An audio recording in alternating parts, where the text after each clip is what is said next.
اپنا ذاتی گھر اللہ کی بہت بڑی نعمتوں میں سے ایک نعمت ہے۔ جو لوگ کرائے پر رہتے ہیں وہ بیچارے بڑے پریشان ہوتے ہیں اور وہ اس نعمت کو ترستے ہیں۔ اللہ سے دعا ہے جتنے لوگ کرائے پر رہتے ہیں اللہ رب العزت سب کو اپنا گھر نصیب کرے۔ یہ اتنی بڑی نعمت ہے کہ یہ وہی محسوس کر سکتا ہے جو اپنے گھر میں نہیں رہ رہا۔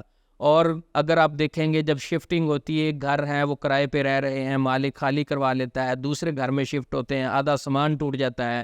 اگر کرائے کے گھر میں رہ رہے ہیں وہ اپنی مرضی سے کوئی کام نہیں کرتے، پھر کرایہ جو ہے 1 مہینے بعد آتا ہے، بہت سارے لوگ اس کو افورڈ نہیں کرتے، وہ کرایہ جب آتا ہے پریشان رہتے ہیں۔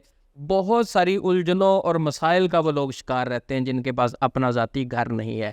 وہ اس وظیفے کو اپنے ورد کا حصہ بنا لیں، اپنے ذکر کا حصہ بنا لیں۔ صبح 313 مرتبہ اس دعا کو پڑھنا ہے، شام کو 313 مرتبہ اس دعا کو پڑھنا ہے۔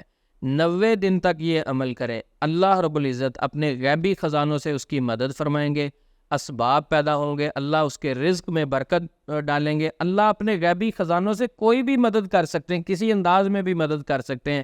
انشاءاللہ اللہ رب العزت اس کے لیے ایسے اسباب پیدا کریں گے کہ اللہ اس کو اس نعمت سے نوازیں گے، سرفراز کریں گے، اس کو بھی اپنا گھر اللہ عطا کریں گے اپنی غیبی خزانوں سے۔ وہ دعا کیا ہے؟ ربی انزلنی منزلا مبارکا وانت خیر المنزلین۔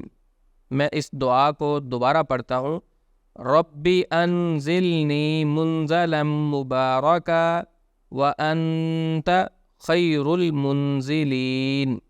سورۃ المومنون کی 29 نمبر اس آیت کو اپنے ورد کا حصہ بنا لیں۔ صبح 313 مرتبہ، شام کو 313 مرتبہ، 90 دن تک یہ عمل کرنا ہے۔ انشاءاللہ 1 مہینے کے اندر اندر وہ دیکھے گا اللہ رب العزت اس کے لیے اسباب پیدا کر دیں گے، اس کے لیے برکت والے رستے کھول دیں گے۔ میری دعا ہے جتنے لوگ کرائے پہ رہتے ہیں، رینٹ پہ رہتے ہیں، اللہ رب العزت ان کو اپنا ذاتی گھر نصیب کرے۔